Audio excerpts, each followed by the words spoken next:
It's going to be sick, guys. Tell your friends to join us. Introducing our players in the upper left. In the blue, the former world champion. He is Rogue.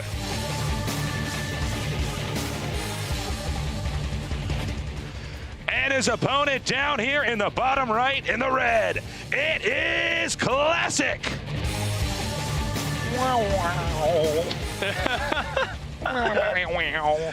You know, it's funny because Classic is one of these guys where if we cast our minds back a little bit, you know, he's kind of been the forgotten Protoss, we sometimes call him. He's a guy who gets kind of overlooked because he's like this effectively brutal Protoss player, but he doesn't have the same flashy, distinctive styles of someone like an SOS. You know, he's not as, I guess, kind of like just in the land of defensive players, someone like Stats, where at least Stats gets his identity as defensive, but Classic can play the very aggressive game and he can play the very defensive game, and he will, depending on his opponent and where he feels like the matchup is, you'll see him.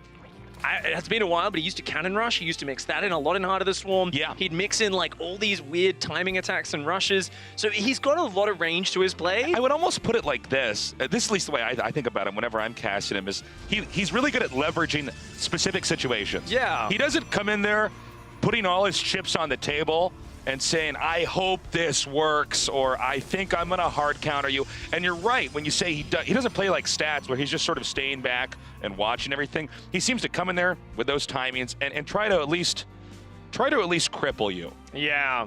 And strategically, I mean, the range of play he has to play that style, it's very big, it's very, very broad, as is Rogue's. And that's why I'm so fascinated by this match, because there's so much different choices that can be made by both sides. Rogue here going for a very quick third hatchery, is going to be looking for the economic opening there, of course, taking that down, starts the queen on the natural. You delay your queen in your main base by a little bit, but you get that third base up nice and fast, and this just gives you a good economic kick-off, and it's definitely going to be a nice beginning here for Rogue. Of course, you still get a decently timed Zergling speed, and the probe will spot exactly what's going on. The early Adept on the way to scout, and the Stargate play from Classic.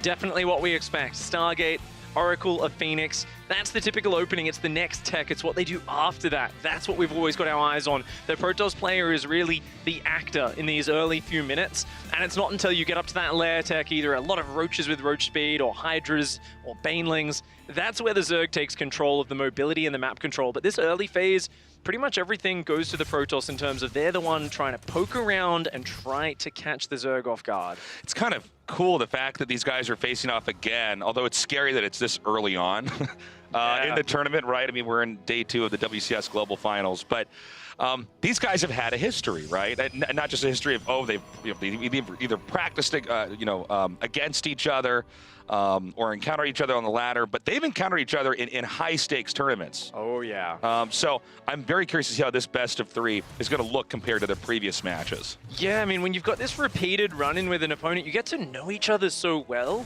and it's this weird thing where even if you're not necessarily teammates, it's like playing against a practice partner or a teammate where players are going to be much more likely to make a hard read from a small piece of scouting information because you know the opponent so well. But at the same time, sometimes you'll psych yourself out, you'll overreact or underreact to something. So there's definitely going to be some tricky turns here and twists throughout. We've already got the Oracle coming out onto that map nice and early. Is going to be checking out what's going on. The Robo does go down behind this, as well as that Twilight Council. So looking like probably an Archon drop follow-up. Yeah, so the Archon drop, this was mapped out pretty quickly in Legacy of the Void, and I love it.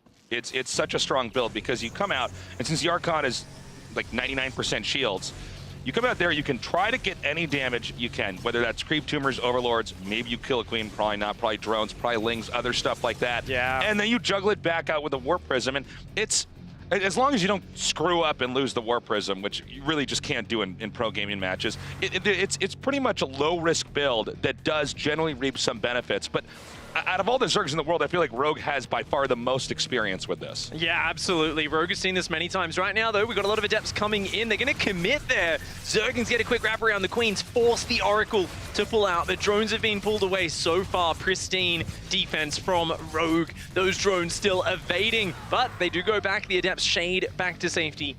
And at the end of that, an Oracle's been bruised and Adept's gone down. And the trade, a bunch of mining time, but look at the production tab. Oh my! Rogue is actually looking for a Nidus Worm here. Okay.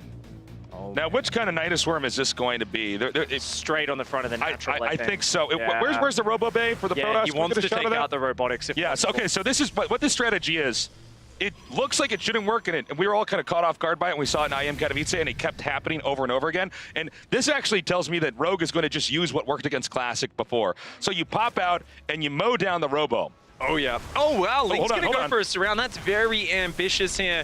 And the Zergling goes to spot the natural. The Nidus Worm, does it go down? Yes, it does. It's going to start there. And as you were saying, the aim is to get rid of that Robo because the Immortals are what counters this build. If the Protoss can get 2 or 3 Immortals out, it's done. But there's no Immortals. There is an Archon on point. A lot of Zealots as well. Okay, he should be able to get the transfuses down on the Nidus. More Roaches coming out. The Immortal halfway done.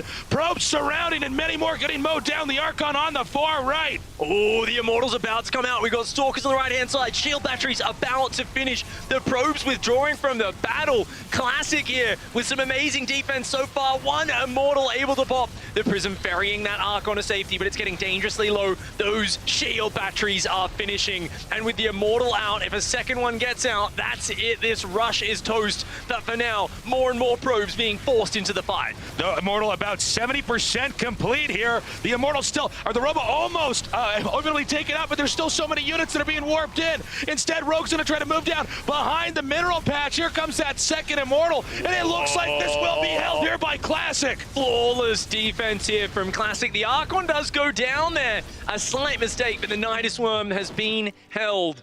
43 drones to 36 probes. Classic did take some economic damage throughout that. He's going to need to either counter swing across the map with some pressure or take his own third again very soon. That Nidus Worm in the corner of the main not being spotted. The Stalker barely has vision, but he's not paying attention. He's distracted, trying to take his third base. Just because it's on the mini-map doesn't mean he sees it and he's going to respond right away. And in fact, it might be the second one that's going to do even more damage. No, excuse me. He's going to scout. He's going to scout with one Roach. That's so smart. Look, he could come right in here. Get a glimpse, and yeah, behind this, he's droning up. He's going to have to pull those Roaches out.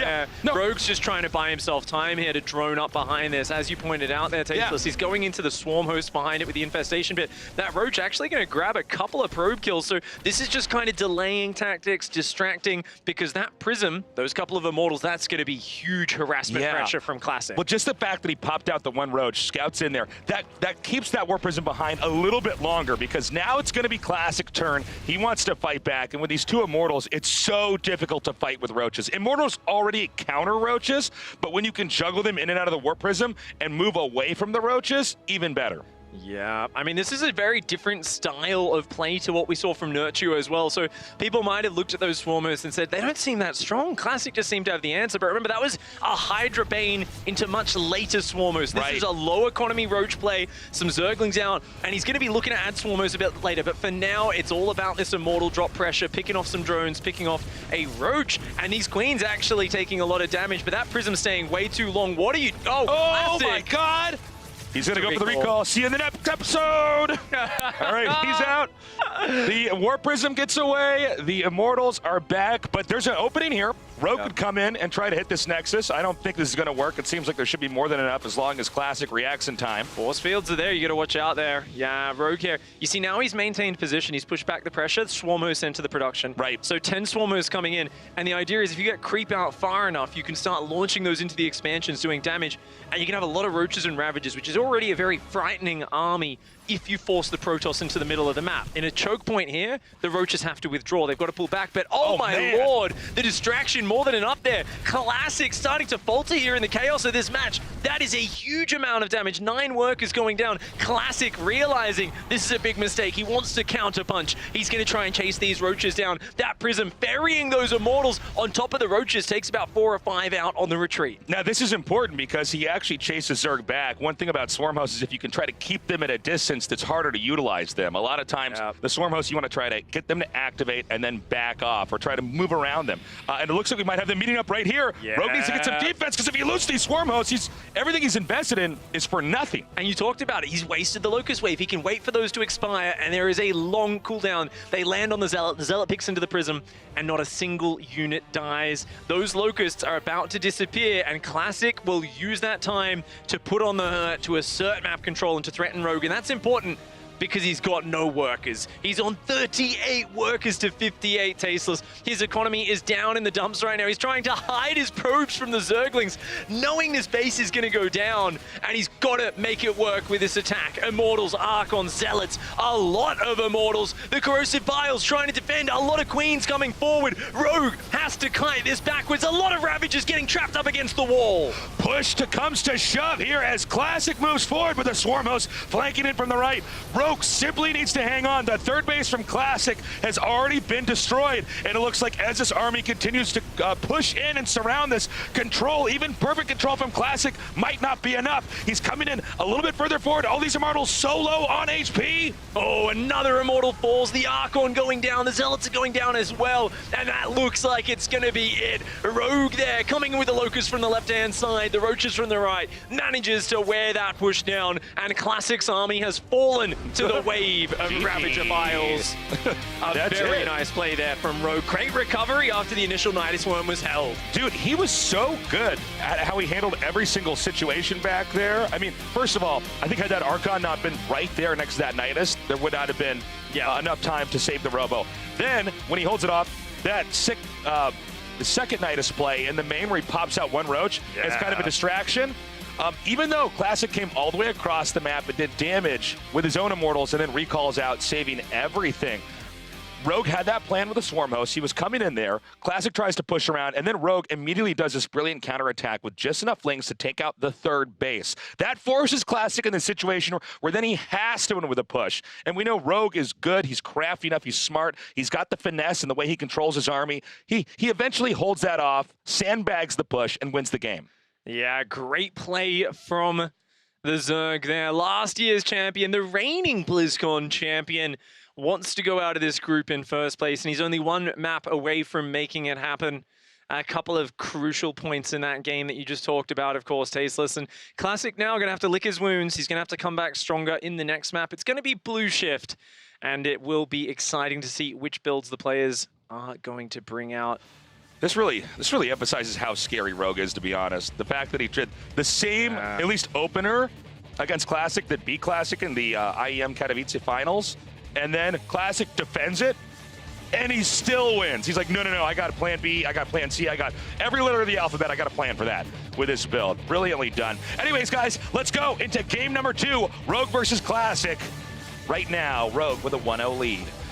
In the upper right, in the red, in the blue, the world champion of 2017, he is Rogue! Mostly the blue.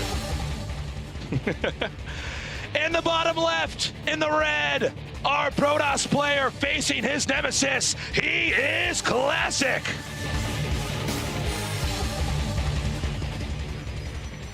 And just to rehash, of course, about that last game, a couple of crucial moments. You know, the Immortals overstaying their welcome. It was a nice recall, as you said, but losing the presence that those Prisms, the Prism Immortal was exerting on Rogue's side of the map was huge. And of course, the Ling run by, leaving the wall unmanned. It's so funny because it's something you never see happen in a static game. But the moment there's Nidus Worm surprising you here and there, you're trying to take your third while you're counter-pressuring with your Immortals, suddenly Lings get in, 9 probes go down, and that really just took the wind out of Classic sails at a crucial moment in that game. So Classic's not going to be able to make those mistakes again. Like, Rogue is going to punish you so hard if you mess up like that. Well, he just shows how elastic his strategies really can be. I mean, he's really able to just mix it up, and you throw anything to him, he can pretty much hammer together a response. I mean, Zerg is really a race that is constantly trying to react, and react in such a perfect way that suddenly the player, no matter what the strategy was, zoned themselves out of the game progressing any further. Not always, but sometimes. That's definitely...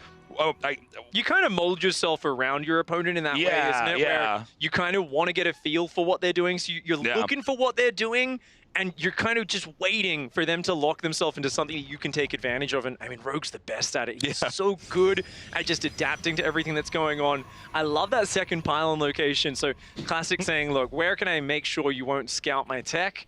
If the Overlord goes in, it's going to go to the main. That. He's even pulling the probe over here. Yeah. Just in case something were to run in. Because, of course... That's cute. Yeah, okay. That's actually a very subtle but very cool thing here from Classic. It was cool when we were at IM Katowice talking about that Nidus Worm strategy. When all the games were done, everybody's back at the hotel. Because some people were saying, man, the disrespect. The Nidus right there in your face.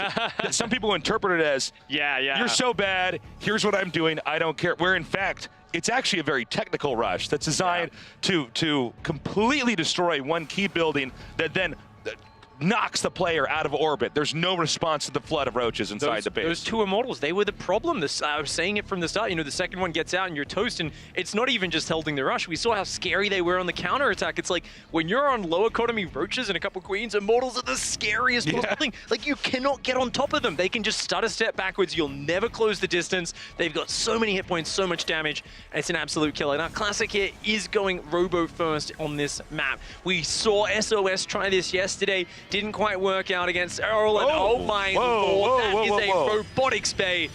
Disruptors or Colossi? I think it'll be Colossi, but there are some really funky Disruptor plays right now that are coming out, like really fast rushes. I feel like it should be Colossi, but maybe he's got an ace up his sleeve here. Maybe he's got a build where it's so weird. And, you know, some strategies in StarCraft, even if you see it and you know it's coming, it's hard to stop. Even like, for instance, when we saw the Nidus Worm, it's like it's right in front of your face, and it's you got a little bit of time, buddy, and then you gotta have an answer. But then there's some strategies you can try to pull off where no matter what, if they haven't seen it before, it's bad. Hold on here. We got these links coming in, taking out this Adept, and this might mean that the strategy that Classic's gonna try to do might not even matter. Those Lings in the main base, they managed to slip by there. Of course, the Adept did try to pull back from the wall off to save itself, but lots of probes are going down here. The Stalker going to add a little bit of range damage from afar. Now, that is a decent Zergling commitment. He doesn't see it yet, but I think when he goes over here to the Lings, he's inadvertently going to scout this. This sucks for Classic. So bad for Classic there. Okay, so here's the thing. You know, this strategy, you don't see it every day, right? Which means Classic says, when it's time to pull off this strat, I'm going to be ready. But then the Lings got it, and they scouted it, and they killed probes. Such a mistake to pull the Adept out of the wall, and you've got to just sacrifice that Adept and wall off behind it. Even more Zerglings here right now, going to try and force the issue. I mean, he's got to just build a shield battery behind that. There we go. Okay, Warpins will do the job just fine. But it's been spotted. It is a disruptor drop play into what is meant to be normally a big 6 or 7 gate push. Lots of sentries, stalkers, Adepts, and of course the splash damage from those disruptors. Amazing versus Queens, amazing versus Roaches and Ravagers, and that's really where this push tries to do the damage. Of course, the Disruptor speed, the Warp Prism speed, allows you to drop those Disruptors into a mineral line and just blow up a lot of drones or hunt down the Queen. Yeah, it's kind of like, for the people who are much older watching this, it's like a Reaver drop in StarCraft 1. You come out and you basically go in there and just start hitting various locations. And, you know, the Warp Prism, we're used to seeing Archons and Immortals, but Disruptors are a perfectly appropriate choice to combo with a Warp Prism. Yeah. Maybe not like that, though. I mean, those Lings clumping up like that actually do take a pretty nasty hit. But of course, remember, there is a slight delay on the Disruptor. When it drops, it can't fire for about a full second. So it doesn't allow it to just drop on the Lings, instantly blow them up, which is why Rogue is kind of following it like this. And notice he pulls back most of them. He's so good, Look at this. And nice transfuse as well. Saves the Queen. Rogue says, no free damage for you, buddy. Is up to 60 workers behind this. Is going into Hydra production. Meanwhile, Classic going into Colossi, which is very good versus Hydras, but I think numbers might be the issue. I mean, just look at it. Equal army supply now, but Rogue is mining so much more money than Classic. Well, it seems like Classic, behind this attack, again, nothing's really worked for Classic. I like the idea of the strategy. Hasn't really paid for itself, anything like that. What he's doing is he's making a bunch of gates, and he's going to come out here and try to push. Now, I'm a little bit worried because it seems like Rogue's the kind of guy that can handle this. So far, that was actually pretty sick. Taking out the eggs, that's a much actually more efficient, easier way to do that.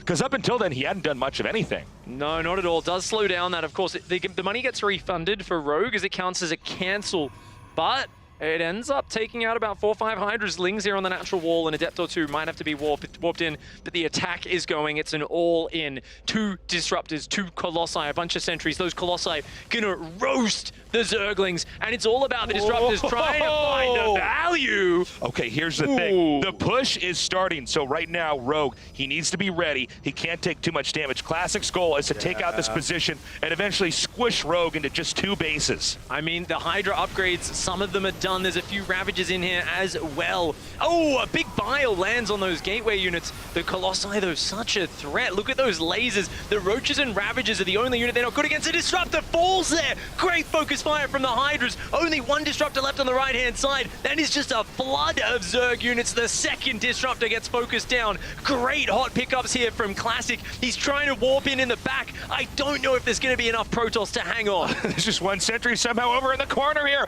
The push is coming back across, and it looks like he might actually have done it. 18 drones down. Wow. He needs to get the War Prism back, though. If those Hydra snipe it, no more reinforcements will come. Yeah, these Colossi are all that's left here for Classic, and I don't think it's enough. There's too much creep. There's too many queens. Of course, only 1 Colossi can fit in that War Prism at a time. He's trying to get them out of there. There's no more map to micro this back on. It's at the bottom right side of the screen, and that is the end of that. Ooh, Classic recalls out. He's trying to refill for another push. But look at the gas count. He's basically out, making a few sentries. Yeah. I mean, he was very close to breaking Rogue there. Rogue's down to 42 workers. Like, this was a scary moment. And it makes me, I mean, I've got to ask the question. If he didn't let those Lings in earlier, if this wasn't scouted so far ahead of time, I mean, what if he started picking off Queens with that Disruptor Talk? Rogue was so well prepared this game, and yet this is still such a close push. Now, though, I think Rogue has a bit too much breathing room. He's got a lot of time to just kind of recover and build up. And it looks like just Roach Hydra is his choice. Not going to bother with Corruptors. I think he's just going to go for kind of raw numbers, flank the army, collapse on it, and just use that overwhelming swarm. Yeah, I think you summed it. Oh, God! Oh, that's terrible. That's. You don't have a lot of things to work with, but Classic just threw away one of his most valuable tools there. Oh, no. Oh, no. Okay. It was like the game was going bad, and he was being chased by the killers, and then he took his car keys and he threw it in the lake. Yeah. And now it's like, okay, well, this isn't going to end well for you. That's the scene is like, there's the gun, the car keys, and the banana, and you pick up the banana. Yeah. I think what you were talking about earlier, though, Pig, you basically nailed it. He had this strategy where he wanted to drop the Disruptors and start doing damage, and that's pretty smart because Protosses just don't do that now. So rare. And so the idea is that Rogue goes, what? And suddenly Disruptor shots come out, and he has to try to get ready, and meanwhile the scary push is coming. But those Lings got in there. I mean, we can talk all day about that big battle and how epic it was, but in reality, it was really about the first few minutes here. Exactly. I mean, there's one last wave here of all-in attack. A lot of Zealots are in there to tank. A lot of sentries to create force fields. The problem is they haven't had that much time to gather up energy. There's 1 Colossi down because of what happened earlier. He's waiting for the War Prism. It's going to bring a single Disruptor, which is going to add a lot of threat against the Roaches and Ravages, but it's just 1. And that single Disruptor, it's going to be very hard to get reliable shots. Of course, the Zergling's going to provide a screen against that. Here we go, a collapse in from Rogue, looking to push back this army, lands a few Biles, wastes a few force fields, and disengages. Rogue being so patient, he's almost maxed. He's got a huge ball of Zerg units, dodges the Disruptor shot, and just continuing to disengage and knock down the force fields. This is what you've got to do as Rogue. He's coming in from all sides. Once again, disengages. Classic fighting as well as he can, but the rain of fire begins to land. The sentry count is falling. That is just too much Zerg, Tasteless. So crazy. Look at this Rogue just toppling the remainder of Classic's army, and I think that's basically it. I mean, Rogue is going to remax so quickly here. Classic with no third base. There's really no way to recover from here. And that's it, 2-0. The reigning champ shows he's still got it. Comes out of this group crushing through with some very, very nice games, and he will be going out in first place from Group D. Really, really impressive stuff. And I know we've been talking a lot about Serral, we've been talking a lot about Maro, but don't forget about Rogue. He's the guy that won it all last year, and he's reminding everybody why here today from that series. One of the smartest players out there. He's really got a gift and a talent for this game. It's the way he picks his build orders, it's the range of strategies, and as we saw there. I mean, his Zerglings finding ways in both of these games, finding small holes in Classic's game plan. And Classic, no doubt, feeling a lot of regret about that Adept deciding to abandon its station in the Wall of the Natural in game number 2. Some great builds from both sides, but the Zerg player does stand triumphant. Great win there from Rogue, and I think a lot of his fans feeling very inspired after that one. Of course, guys, we're going to hear from the experts down on the couch with Kalaris. That's right, congratulations to Rogue actually advancing on forward. I'm just getting comfy here as we continue things on, and actually almost finished today, I suppose. And Rogue advancing on into the round of 8. What a series of players, what a set of players we have moving on in first place from our groups so far. It's almost perfect considering our groups. It's actually perfect, just to make sure everyone understands that, right? Serral without losing a map, Mara without losing a map, Stats without losing a map. So that's the best of every race. And then we got Rogue, who's a defending champion. He did lose a map. He hasn't been as dominant this year. people who are not as dominant this year are losing a map. And that's how that goes. And then we get into the second tier tomorrow. That's right. Now I have a different microphone. Magic, the magic of technology. How many microphones do you need? A microphone for every break you're going to throw to? Oh! World star. He's got nothing to say. It made no sense. It made no- Look, if Nathaniel stayed, we wouldn't have gone to as many breaks. All right? That's for sure. But anyway, looking at that, of course, seeing Rogue go through, it was powerful stuff from him coming into that. But also quite surprising builds coming out. From Classic. Yeah, I mean, that second game was obviously quite wild when it came to the build orders of Classic. And I would have loved to see that build without the flaws that obviously happened, without Lings entering the main base, without that speed prism going down with a Colossus inside of it, even though by then maybe it didn't look that good. Yeah. But I just wonder what happens if he's able to hide that build just a little bit longer, and maybe he can force out some roaches, and that would obviously be the dream, right? Or even just early on Banelings. But now I think that Rogue just saw it all a little bit too early. But I still love the idea, and I love throwing a curveball right there. It's group stage. You may as well. I'll hear from you in a second, Todd, as we are ready to hear from the winner, of course. It is Rogue advancing to the round of 8. Thank you very much, James. And it was the last match of the day, and Rogue is the one who advances to the round of 8. First of all, congratulations. Oh, let's talk about the first game. The first game, you made a Nidus like in Katowice. So did you think about that when you did that? 축하드립니다. 이제 8강 진출하셨는데요. 이제 첫 번째 게임부터 얘기를 할게요. 이제 땅굴망을 다시 하셨는데 이제 카토비츠에서도 하셨었잖아요. 약간 그거를 좀 이렇게 생각하고 다시 하신 건가요? 아니요. 그건 생각한 건 아니고 도우 형이 너치오 선수랑 할 때 두 판 다 악한 드랍을 하길래 저랑 할 때는 안 할 거라고 생각하고 불사조나 공석 사도를 맞춤으로 한 건데 서로 빌드가 좀 꼬여가지고 좀 서로 말렸던 것 같은데 그래도 프로브를 좀 많이 잡아가지고 좀 유리하게 게임을 할 수 있었던 것 같아요. So actually, I didn't really expect. I was not thinking about the Katowice build. I just thought about the game he had against Nergio, and I saw him. I expected him to do the Archon drops, or go.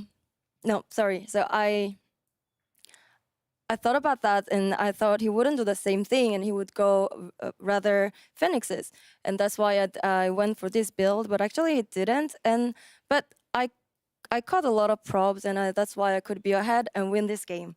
You look more comfortable than the other Zergs to go into the late game. How come? 다른 저거 선수들보다 약간 후반에 가는 걸 좀 이렇게 편하게 하시는 것 같은데 왜 그러신 건가요? 저는 저그가 후반을 가도 프로토스전이랑 해도 나쁘지 않다고 생각을 많이 해가지고 근데 좀 맵에 따라 좀 다르긴 한데 그래도 할만하다고 생각하고 있거든요. 그래가지고 근데 좀 스타일 차이인 것 같아요. 제 생각은 저는 원래 워낙 운영을 좋아하기 때문에 그런 것 같아요. So I think in the PvZ, the Zergs are pretty good in the late, or pretty strong. Well, of course, it depends on the maps, but it's my style. I like playing macro game, so it's just the kind of difference. So now you're going into round of 8, and you will have to face stronger players. So do you have any secret build, secret cards? 이제 8강부터 더 진짜 잘하는 선수를 만날 텐데 약간 히든 카드가 많으신가요? 아니 일단 근데 히든 카드를 좀 생각을 한 적은 없고 그냥 호텔에서 그냥 뭘 할까 생각을 하다 보면은 그래도 옛날에 쓰던 빌드 같은 게 좀 생각이 나더라고요. 그래가지고 그렇게 생각하는 거 말고는 딱히 준비한 거는 많이 없는 것 같아요. Well, honestly, I don't really have like secret builds, but when I go back to my hotel, I'm thinking about the former builds I used to do, and I was like, that could be good, but not really. Okay, do you have any last words for your fans? 이제 마지막으로 팬들에게 한마디 부탁드립니다. 일단은 늦은 시간까지 계속 응원해주신 팬들 너무 감사드리고 그래도 8강 이렇게 좀 쉽게 올라간 것 같은데 저 작년처럼 꼭 이번에도 좋은 성적 낼 수 있도록 하겠습니다. So thank you for all the fans cheering for me at this late time of the day. And I think I had a pretty easy road to my qualification to the round of 8, and I hope to have a really good results like last year. Thank you so much. Congratulations again, and best of luck in your next of the competition. Back to you guys. Really good results is a little bit of an understatement from last year, as kind of took it all. So it was a really, really good result. And it's good to see, though, him actually advance on forwards and kind of get a few thoughts from him as well. Todd, we were talking about kind of the builds coming into that last series and how they played out. Were you as surprised as maybe Roddy, kind of going into that last game especially, and how the series played out as a whole? I was just expecting Classic to maybe play slightly better in general. Okay. I think in game one, like he did put up a pretty good fight with the one push that he had. Like, you know, I'm the supply guy, right? So I was looking at the supply, and there was a big difference. But somehow he put up a pretty darn good fight, given all things, and really pushed Rogue to the limits. And yeah, here after the Nidus, it didn't feel like he was particularly that far behind. It's just like Rogue. Artosis was right. I'm gonna say it. You know, you're not gonna hear this very often, but Artosis was right. When we head into the mid to late game, Yeah. I really feel like Rogue is in his comfort zone, and he said just answered that question as well, where he said like, Does Artosis know his stuff? Huh. sometimes. Isn't that weird? Huh. But Rogue doesn't know you. I think it's my job. But his answer was very simplistic as well about that when he was asked in the interview. It's like, Yeah. well, what do you know that the other Zergs don't know? And he's like, basically, I just like macro games and late games. So it's that simple for Rogue, apparently. That's how it is. It's good, though, to have him kind of almost not necessarily breeze through, but do very well to get through here in this fashion that he has done. It's always nice to, especially have our defending world champion still in contention in the running here to try and kind of stop some of these young whippersnappers from actually getting the spot, like Sarah, like Maru. It's going to be difficult, I think, because they are so powerful at this point, but it is still nice to have him alive in this tournament, right? Oh, of course. I mean, this is like one of the main guys that you want to end up watching, the defending world champion. I mean, Yeah. he's really one of the guys that can win again. I mean, as much as you want to say that Cyril and Maru, the series he's had against Maru this year have been close, he has looked just as good as always against Protoss, and his ZVZ, I mean, it's ZVZ. You never know. We'll see how that turns out. I wonder where you were going to go with that. It's definitely with Rogue, it is like how often other sports are often like, oh, that's a big game player, you know, he shows up in the big games. Rogue is definitely a big tournament player, right? Like the smaller the tournament, it also seems like sometimes he wings it a little bit, but yeah, I mean, we saw it early this year in Katowice, of course, BlizzCon last year, and when he was really on the ropes and he had to win Super Tournament, he did it back then. Yeah. So he definitely seems to know when to peak. But I'm not sure if I'm convinced yet. Like, I thought this looked overall good, but I mean, that first game is a Nidus, and I think that second game, that's such an off game that I can't really read that much into it. Like, It's going to take a little more. I mean, are you blown Here we away by go. this performance? I don't know. Okay, so Roddy, you got to clear this up for me. Yeah. Because you're telling me that Classic's the best Protoss in the world. No, And then yeah. Rogue 2-0s him, and you're like, I'm not really convinced. it is What did he have to do? Speed, well, not Nidus Failed network, Nidus into win. not Nidus, and not like be the Speed Prism build. I mean, come on, it's a freaking Speed Prism opening. Like, It's his fault that Classic went no, Speed that's not Prism? his fault, but that doesn't mean that I'm like blown away yet. I'm just not sold yet. I think, no, it's good. I'm not being overly critical. I'm just like, I don't want to jump on the hype train and be like, Rogue is as good as he's ever been before, because I couldn't really see that in these games. We need an extra show after this. After I this mean, and maybe Roddy. it's me. Maybe I'm a negative Nancy over here, but I'm just like, I feel like I've seen better out of him.